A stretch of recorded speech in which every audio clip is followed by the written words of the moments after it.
Okay guys, so welcome back to episode 2 of Teen Muscle Radio, and today I've got a very special guest. Hopefully in a streak of podcasts, we are going to interview the teen winners from several natural bodybuilding shows across the year, and I've been lucky enough to encounter the first BMVF teen winner of the year, and that is Kirk. So before I continue and say anything about Kirk, I'm going to let Kirk quickly speak to you guys about who he is and where he's come from. So go ahead, Kirk. Alright, well, first of all, my name's Kirk Robertson. Recently just won the BMVF Scottish Teen Qualifier. Currently a student at North East Scotland College, studying health and fitness, and got a part-time job at Pets at Home as well there. Nice, so you're in the retail life. Yeah, Good. man. Hopefully Good. for a short period of time. Oh, wicked. So I don't know, to give you guys an idea, I don't know a great deal about Kirk. So this is going to be very interesting for me as well as it is for Kirk. So obviously Kirk's done very, very well so far in his very short, brief stint in natural bodybuilding.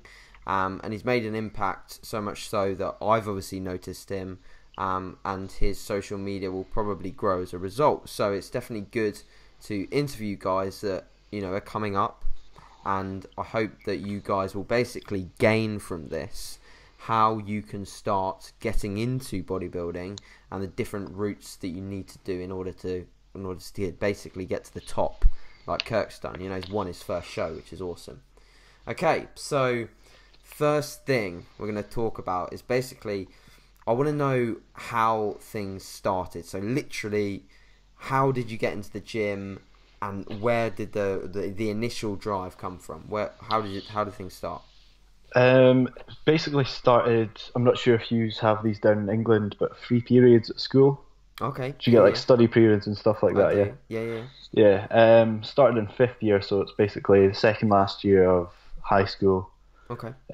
Started to get free periods, and the gym was just around the corner from my school, so every free period I got, we'd just head down to the gym and smash it. But obviously before starting a gym or anything like that, I just had the usual dumbbells, doing tricep dips in my room on my bed frame. You start at home? Yeah. So that seems to be... A lot of guys, I think, start at home that's before a massive trend. Just building up the confidence before they head into the gym. Especially teens, because it's quite intimidating going there like 14, 15 years old. That's it. With absolutely no muscle in your frame. Yeah, that's definitely a really good point. And do you think that when you first got into the weight room was it at school? Was it a school weights room that you went to? No, it's just the gym around the corner. Okay. It's literally like a 5-minute walk away from the school. Great, cool. So did you go down on your own, or did you go down with friends, or how did that come about? One of my buddies, he was actually sort of a little bit ahead of me muscularity wise. Okay. So he sort of got me into it to start with, and then obviously I had the passion for it, had a bit more of a drive, started going on my own, and took it from there really. Nice. And so at the start, obviously you started in your room, and then you transitioned into going to a proper gym. Were you very consistent from the get-go? Like, did you go really often, or did you get distracted with like nights out and things like that? I was consistent with chest and arms. But back and legs, I didn't even know you could train your back or legs till about 3 or 4 months into it. Yeah, okay. So literally I was going about 3 or 4 times a week, just smashing the hell out of my chest and arms. Chest, arms and shoulders. So when you started, you obviously went down to the gym and you saw other people training, and was that how you found how you should train, or did you look online? Were you following anyone online at the time, or how did you find out how to train? It was a bit both really, because there were sort of a few bodybuilders in that gym, but I didn't really have the confidence to approach them. So just looking at YouTube videos, I looked at a lot of the Hodge twins to start off with. Oh, really? So maybe not the best for advice, but in terms of entertainment, you can't really do much better. Yeah. So really, it was a mix of just looking at a lot of YouTube videos, a lot of different channels, and sort of deciphering which was the best Sure. sort of advice to take on board, and which was just purely for comedy. Yeah, I see what you mean. So, before we talk like too much about obviously the bare beginnings, did you, for people out there that are sort of very new to training or maybe even just looking to get into training, I want to know how quickly you noticed like gains in the gym. How quickly did you notice your physique changing? Pretty much straight away, but I don't think you really appreciate the changes until other people know. Okay. Sort of about 3 months in, I was wearing like jumpers and that to school, and I just thought, you know what, fuck it, I'll take my jumper off today. Yeah. And the look on people's faces is like, oh, Kirk has muscle. And that's what get me hooked. Like straight away, as soon as I noticed other people were sort of taking an interest in getting positive feedback from it, that's just absolute drug. You get hooked on that. Yeah, I see. It was definitely the same for me when other people started noticing that I was putting on muscle, and I think I don't know whether you agree, but I think when you start, you know, like you're wearing a top and your chest starts sticking out of it a tiny bit, like maybe a centimetre, and you notice that, and you almost notice it more when you start. So like if you make a little bit of gains, you'll really notice it, and you'll wear it almost more confidently than you will like now. Because for us, obviously now we're relatively trained individuals. Yeah. You know, the minimal gains that we make, we might not even see, and it's definitely an exciting part of your training career is when you initially starting get out into the gym. Yeah, for sure. Appreciate those moments. Yeah, anyone listening.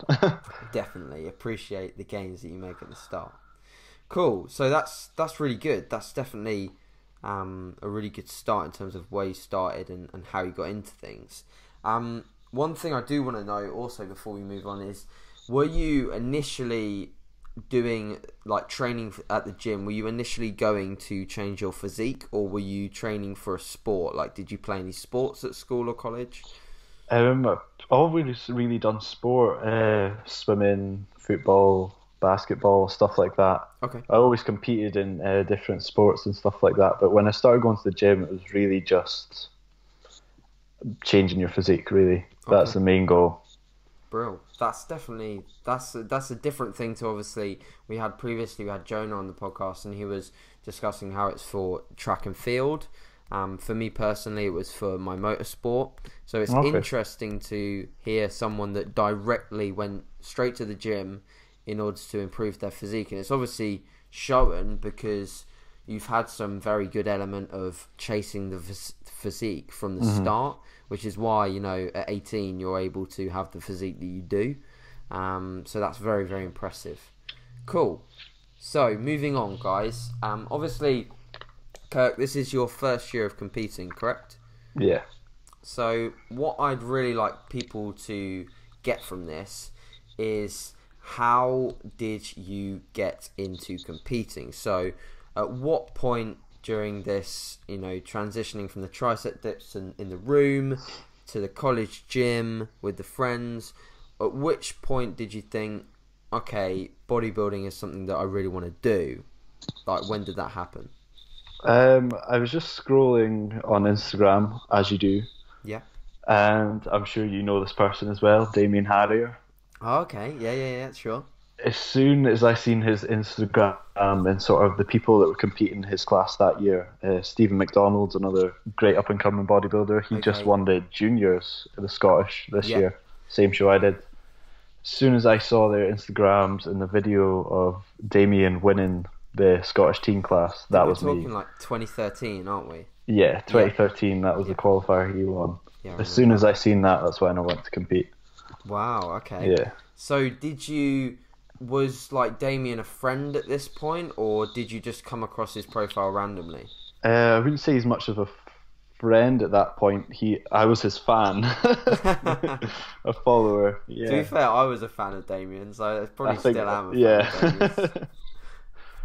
So you were following Damian, and you found out that obviously bodybuilding was a thing. Yeah, Did I didn't you? even know it was possible to compete until I'd seen that.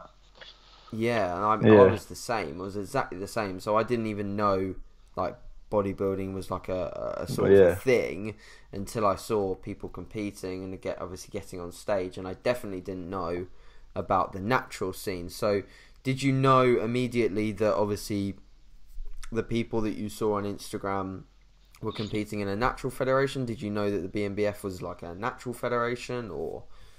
Yeah, I knew that well, I didn't think that any federation was untested. I Ah, was okay. completely oblivious to everything at the start. I had no idea what a steroid was. Ah, okay. I Um, see. thought Phil Heath was natural. Everybody.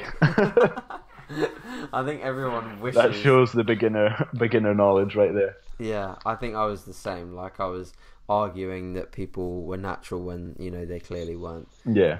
So I think we all Simeon go through Panda. that. Yeah, yeah, Shots fired. yeah. Shots fired.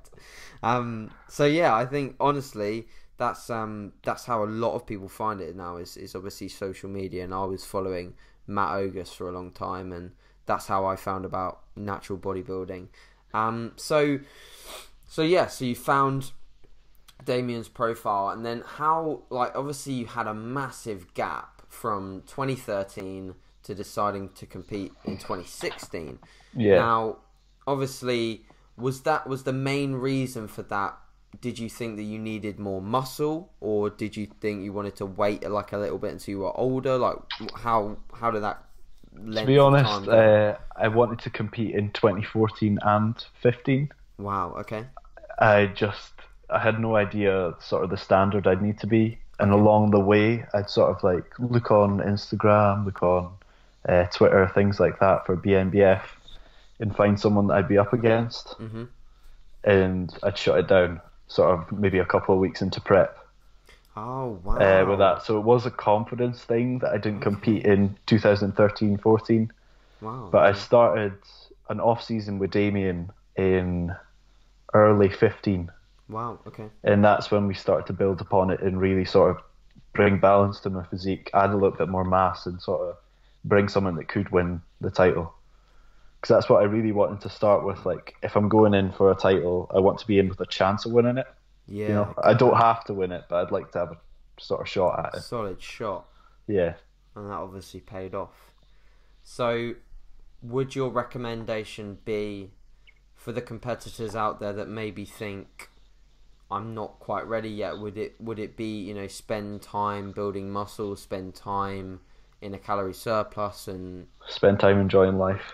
there we go. Yeah, that's a very um, good recommendation. I wouldn't say to compete too early. Okay. I'd say late teens, or if Yep. you have a good physique on you, 17. Okay. Certainly go for it. But if you want to do it just as an experience thing, sort of the demands it's got to put on you and every aspect of your life, Sure. then go for it if you want. But I'd certainly hold off until late teens would be my Okay. advice. Yeah, I understand. So, I'm guessing my question was going to be, how did you obviously find out about the BMBF, which sort of answers itself through Damian. However, Mm. I want to sort of ask, did you look around at other federations and did you watch other shows or anything like that?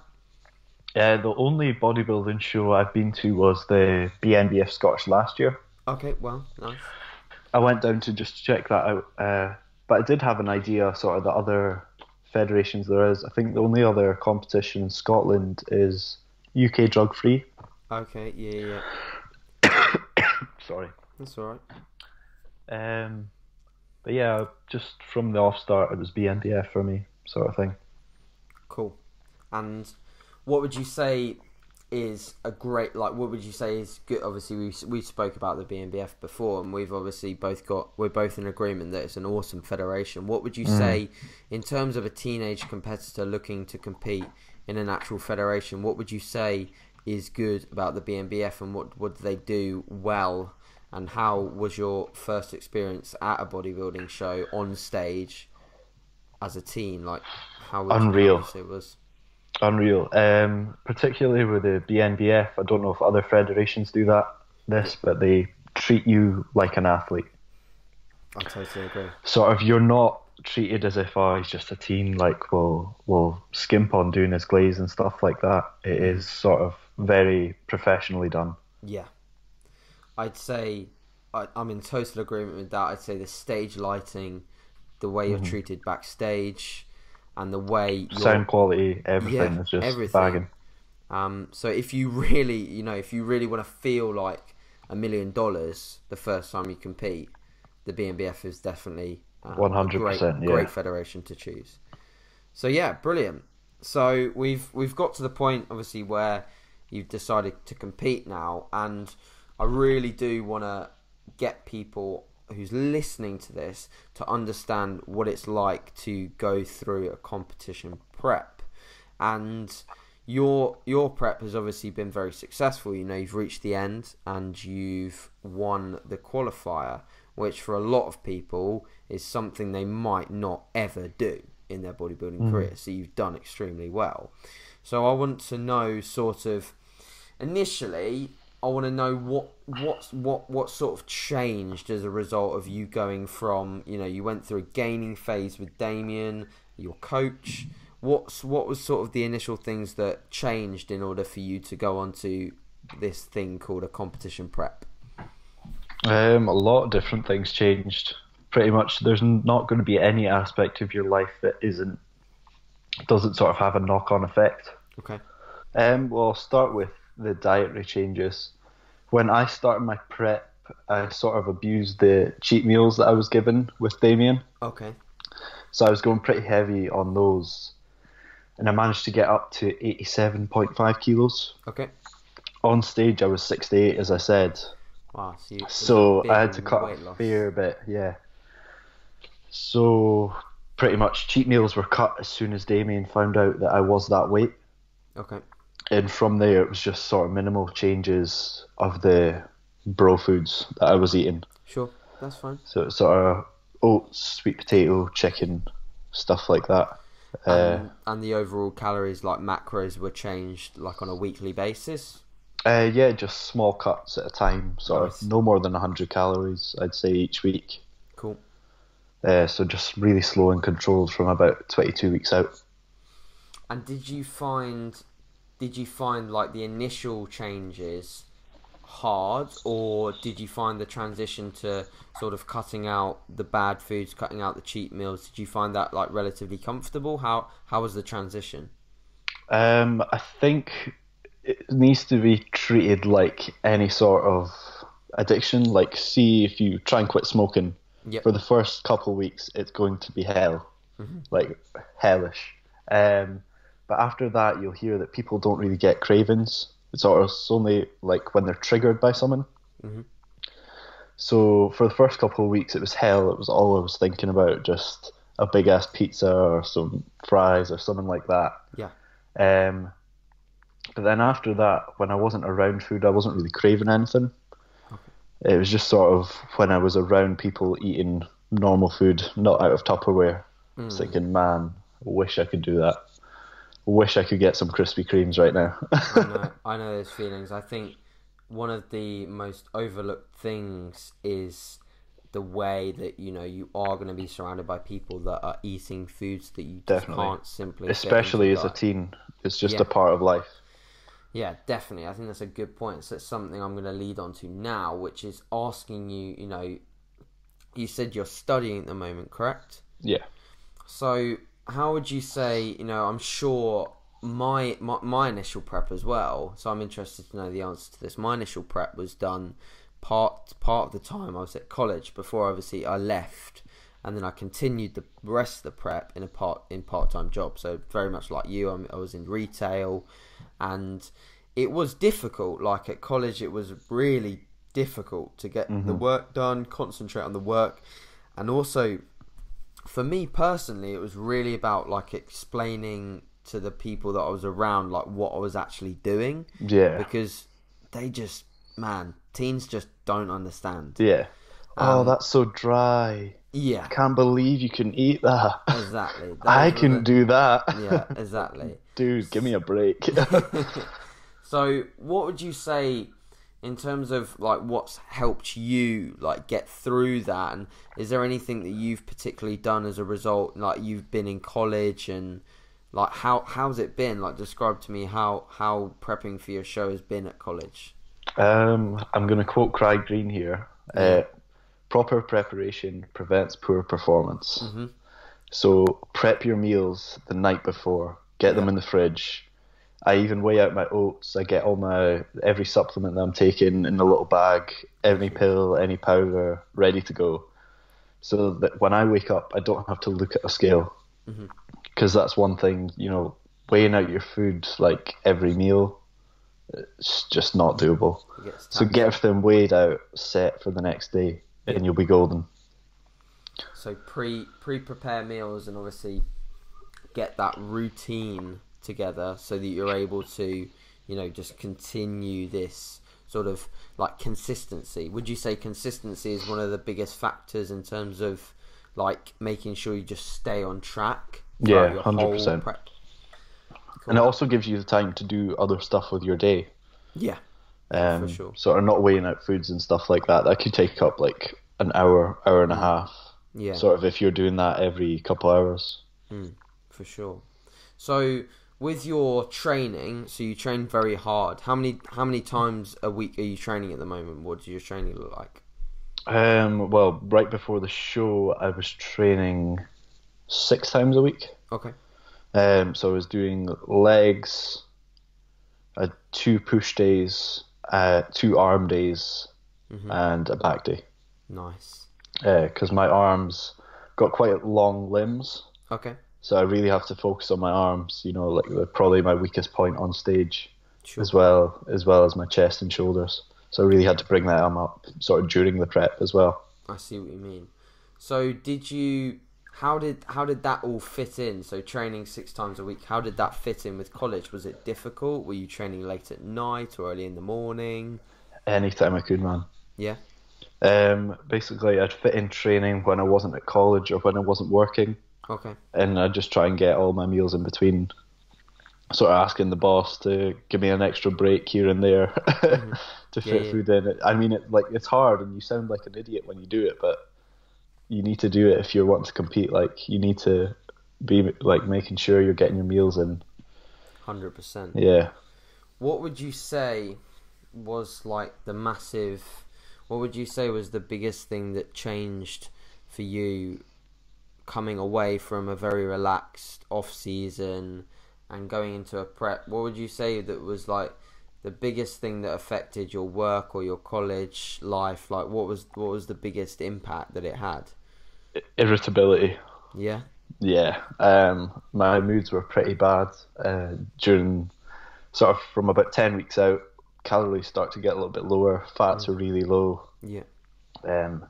Just really irritable, and it's something like I don't really know if you're the most positive person. I don't even understand how you could control it. Sort of a switch just goes off, and if someone's annoying you, it's really hard to sort of just keep smiling and not really be fazed by it. So little things sort of start to get you during the end of a prep. I'm not sure if it's the same for you. 100%. I totally agree. Yeah. But even people that you love, you're sort of just like noticing little things about them. You're like, man, that's getting so old. I found like one of the major things that helped me with the irritability was almost like getting myself out of situations that I knew were going to irritate me. Yeah. And taking myself away and spending more time with myself. I'd say that for competitors, you've really got to be able to be very comfortable with your own company.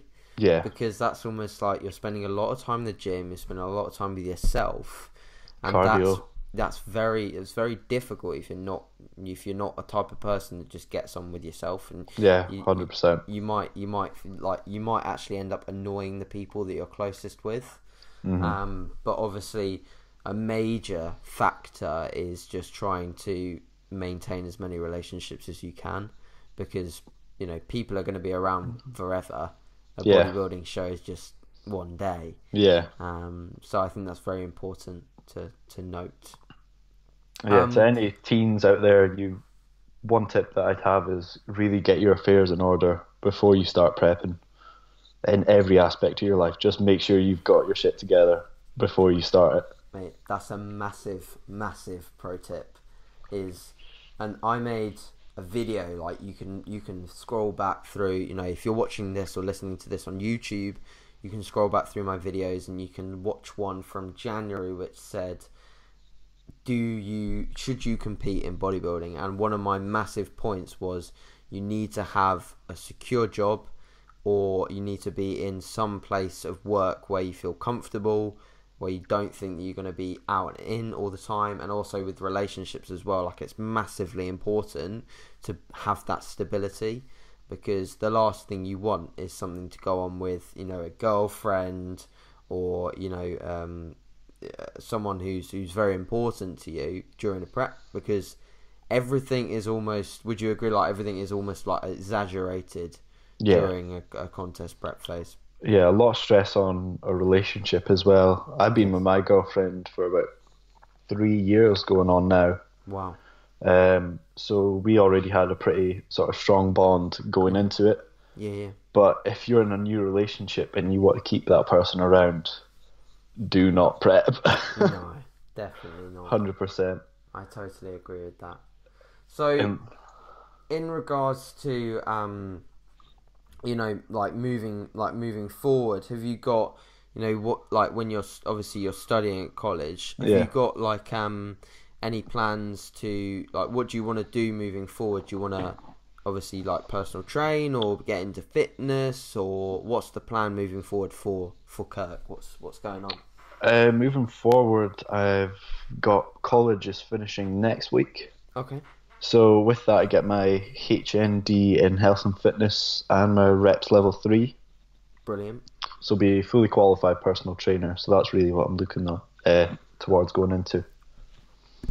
And how do you see that? Do you see like the fitness industry being somewhere is that something you've always wanted to do, or is bodybuilding and being so much involved in the gym, has that brought that career onto you? I think definitely it started through the gym. Yeah. Before I wanted to go down to university and study philosophy, believe it or not. Wow. Okay. So I sort of had the complete change from the mental to the physical side of things. Mad. So I'm the same. I'd say that when I was younger, obviously I wanted to be involved in motorsport. Motorsport got me into the gym, and then gym got me into being a personal trainer. So I think that, for a lot of teenagers out there, or any young persons like listening to this, if you want to, there's no reason why you can't, whatever position you're in, there's no reason why you can't get involved and obviously make money out of your passion. It is one of the Absolutely. It's one of the most rewarding things. And I know that Damian, obviously your coach, is very much involved in personal training as well, and he loves it. It's his passion as well. Yeah. So we're going to essentially quote unquote work, not feeling like we're working, and making a very comfortable living out of it as well. So I think that it is very important for listeners to understand that you can do this. Whatever position you're in, if you're into the gym, you're passionate, you're consistent, then it's definitely something you can look towards. So what would you say? So you're going down that route. You're going down the personal training route. So you're from Scotland, aren't you? Okay. Yeah, so, Aberdeen. Yeah. So if there's any, I'm sure that somewhere along the line, a Scottish young guy will pick this up. How would you say is the best? So what's the best route in Scotland for young people to get involved and basically get their qualifications? Have you had to pay for any of this, or? Well, unlike you guys down in England, our schooling and everything like that is funded by the government. So it's been completely free. Great. But there is a lot of sort of 6-week courses and things like that you can go on to get your reps level 3. I'm not sure if it's the same qualification down in England. Yeah, I think we have reps. I think we have reps level 3. Training room, stuff like that. Correct. You'd be right with that. Yeah. However, so we have these up here as well. It's about $2,000, I think, for the 6-week course. Yeah, and that gets you fully qualified. But any I think it's just the HND Health and Fitness. You can do a 2-year course, get a little bit more sort of substantial knowledge Great. in there, and you get your reps level 3 in there as well for free. Cool. Brilliant. That's some good resources for So I'd people probably to find out. recommend college is the best way to do it. Go through college. Training room or any other 6-week course is the quickest way to do it. Brilliant. Cool. So basically coming to the end of everything we're going to talk about today, which is good, which makes this sort of a nice, relatively straight to the point podcast for people to pick up and find out a bit more about you. I want to know what's the goal moving forward. So obviously this is lots of information here that young people, teenagers are going to pick up on. They're going to get a lot of information out of this and they're going to go away really happy. But I also want to, at the end of each one, hopefully I'll get every teen BMVF winner on the podcast. So I want to know what's the plan for the finals. Obviously it's in your hometown. So what's the plan moving forward? Have you got any body parts that you want to bring up? Have you got any sort of have you learnt any massive lessons from this one that you won't do for the next? Apart from the secrets, let us in on the on the plan for the finals, Kirk. Plan for the finals, try and add a little bit more mass. I've got 14 weeks from now, so the show was just on Sunday, so taking a week sort of light training, eating good food. Bro. Try and bring up everything, really. And the main thing that I want to fix for finals is my tan. Oh, okay. I know it's an issue that not many bodybuilders or physique compares or anything like that have with. Yeah. But I struggle with sort of dry patches on my skin. Oh, okay. Yeah. So in parts the tan was getting clogged in the dry patches, so it wasn't really absorbing into the skin. Yeah. So that's pretty much my main goal, because I think it affects a lot of the detailing in my back. Right. Okay. So. And I got in quite good condition, but the stage shots, I kind of feel like I could bring out a little bit more detail if my skin was clearer. Yeah, your condition looked really good. I was really impressed. Props to Damian Harrier. Yeah, for sure. I mean, Damian wasn't going to let you step on stage not peeled. So Yeah. you look great. I honestly think you look brilliant. I appreciate it, From man. my, relatively short experience in the sport, I think you look great. And is there anything that you stepped on stage with and you thought, this is like a body part that I didn't know would be like a strong point or a weak point? Is there anything that you just looked at? Because I remember when I got my stage photos from the competition that I won, I only posted up like a very few of them at the time. Now they're all up online. Way after the show, they're all up. But a few of them I was just like really not happy with. Yeah. Is there anything that you experienced? Like, did you experience anything that like, man, I'm not happy with that type thing? Or I'd say in terms of positive body parts, in my side shots, my glutes and hammies, I was particularly impressed with. Didn't really show. A lot of teens. Yeah, it didn't really show when I was like posing in front of mirrors and stuff like that. Yeah. But under the stage lights, things like that, it's just a completely different story. Mm-hmm. And probably one of the main disappointing features, as I said, was my back. Okay. Just with the detailing with the tan and stuff like that. Yeah. Brilliant. So that's the plan for the finals. Have you got any more shows prior to the BMBF finals, or are you just going to focus on 14 weeks? Just BMBF for me, for Just now. BMBF for now. Cool. That's brilliant. So I will hopefully be at the BMBF finals. So hopefully I'll be able to bump into you in person and have a chat. Yeah. And I wish you all the best of luck with the rest of your prep. And I will be following it online. And more importantly, for people that have watched this podcast and don't really know how to find you besides your name, obviously I'm going to link all these things below, but just give the guys and girls that are watching somewhere to find you, like your Instagram, if you have Snapchat or Facebook or anything like that, let them all know, and I'll link it up below. And yeah, awesome, man. Snapchat is nice and easy, Kirk_Robertson. Cool. Instagram, for some weird reason, is the Panache. I'll spell that in the bottom so you can find him. He puts like his stage shots on there, so make sure to follow him. And Facebook is just Kirk Robertson. You can add my personal account. I don't have a page yet. Brilliant. Not that famous. Will you set up a page? Will you set up a page when you like do personal training and things like that? Yeah, definitely. Brilliant. So, personal training in terms of that, if you are in Scotland, fire me an email at kirkrobertsonpt@gmail.com. Perfect. Good man. I'll put all of those below. And yeah, to close up, that was a really good podcast. Really enjoyed that. And I'm looking forward to obviously speaking to more competitors in the future. So thanks very much, Kirk. One more thing, if I could mention. Go for it. My main tip for anyone that's wanting to compete is enjoy the day. Brilliant.